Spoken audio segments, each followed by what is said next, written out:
Gear Seekers, I'm Nick. It's been all about AMD and Ryzen 3000 for almost a month now, so we decided that we would change gears a little and show a motherboard that I couldn't find solid information about, and a motherboard that we're using for Klaires' new editing workstation paired with the Intel i9-9900K. In this video, we're checking out the Gigabyte Z390i AORUS Pro Wi-Fi Mini ITX board that supports Intel's 8th and 9th generation CPUs.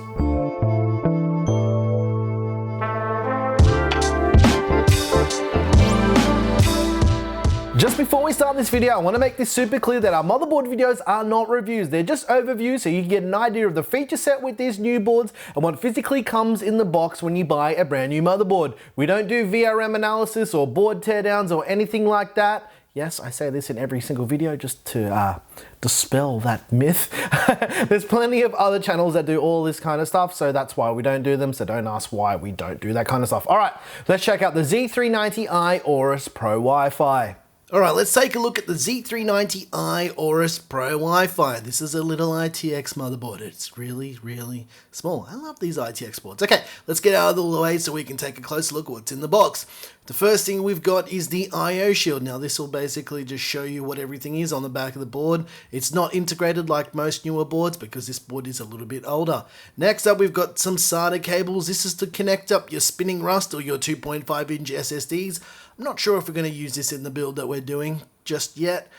We've got the Corsair 2 addressable RGB adapter cable. This is quite nice, and a lot of motherboards have been including this lately. Keep doing this. I like this a lot. Next up is the Wi-Fi antenna. Now this motherboard has Bluetooth and Wi-Fi built in, but it is not Wi-Fi 6 like all of the X570 stuff that we've been covering, like I mentioned, because this board is a little bit older. Next up is some M.2 mounting hardware. This motherboard has two M.2 slots, and like I mentioned in the intro, there wasn't a lot of information that actually talked about this, but we're going to find out in this video. Next up is this little badge. This is the AORUS badge. This will give you about an extra 16,000 FPS in any game you play, but this needs to be on the outside of your system. Not really. This is Gigabyte's warranty commitment card. This is Gigabyte's commitment to honouring your warranty. This is the Australian version of this card, but I'm sure in every other region they will have something quite similar inside the box. So yeah, make sure you keep this handy if anything happens.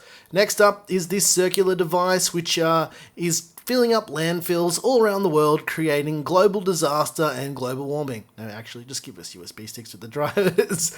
Next up is the user manual. Now, this is very handy in case you don't know how to do something. This has all the pinouts for everything on the board, so keep this handy when you're building and just in future as well. Alright, enough talking. Let's get the motherboard out of the static bag and take a closer look at the AORUS Z390i Pro Wi-Fi. First up, we've got an addressable RGB connector and a front panel audio connector, and this is just behind the audio connectors on the back side of the motherboard. There is a 16 times PCIe slot. This is a Gen 3 slot, not a Gen 4 slot, because this board is a little bit older, like I mentioned, and it's Intel. They're not doing that just yet. Along the right hand side of the board, we've got the front panel USB 2.0 connector. We've got a USB 3.0 connector, a 12 volt RGB header. There's also 4 SATA connectors for your spinning Rust and 2.5-inch SSDs. There's the front panel connector for all your buttons and all of that jazz, and a 24-pin power connector to send all the juice to your brand new motherboard. Along the top side of the board, we've got 3 Pwm Fan Connectors. One is reserved for the CPU fan, another is for an AIO, and the other is a system fan connector. There's also an 8-pin EPS power connector, and last but not least, on the right hand corner of the board, or left, depends how you're looking at it, there is a USB 3.1 Gen 2 Type-C header. This motherboard has standard mounting holes for 11.5x coolers for any Intel socket. However, because this is a Z390 board, it only supports 8th and 9th generation Intel CPUs. Although the socket is electrically identical to the older ones, it will only work with 8th and 9th gen CPUs. And because it's 2019, let's talk about VRMs real quick. It's got a 6-phase digital VRM setup. Let's take a closer look at that M.2 situation that I spoke about a little bit earlier because I couldn't find much info about this. It's got one M.2 slot on the top, which supports Intel C and VI wireless modules as well. And if we just flip the board over to the other side, we'll notice that there is another M.2 slot for storage. Now we will be utilizing most likely both of these for the build that we're going to be doing for Klaires with this board. There's also two DDR4 RAM slots that support dual channel memory up to 4400 megahertz. And last but not least, that rear I/O. There's a USB 3.1 Gen 2 Type A and Type C port. There's some USB 3.0 ports. There's a display port and an HDMI port. There's Gigabit Ethernet, two more USB 3.0 ports. There's the wireless adapter, which is Bluetooth and Wi-Fi, and 7.1 digital audio.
You might be wondering why we chose Intel for video editing. Well, it's pretty simple.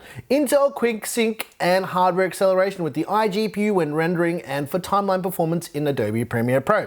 Simple as that. If there was an ITX motherboard that could somehow fit a Threadripper on it, we definitely would have gone down that route. So we're trying to downsize in terms of all of our physical PC size as well, which you're going to see more of over the next few months. And the next month rather. And spoiler alert, we're building Klaires' new editing rig in the NZXT H210i. So stay tuned for that. It's coming very soon. If you're interested in grabbing the Gigabyte Z390i AORUS Pro Wi-Fi, they're going for around $165 US or around 269 Australian dollars. There are links in the description if you wanted to grab one of these boards for yourself. If you like this video, please like and subscribe. If you didn't like this video, you know what to do. Tell us what you hated about it, because that's what the internet does. Once again, thank you so very much for watching. I'm your boy Nick with Gear Seekers. You peek, we seek. And you'll probably notice that I'm a little bit more awake than usual. It's because it's the morning and I just had my first coffee. Thanks for watching.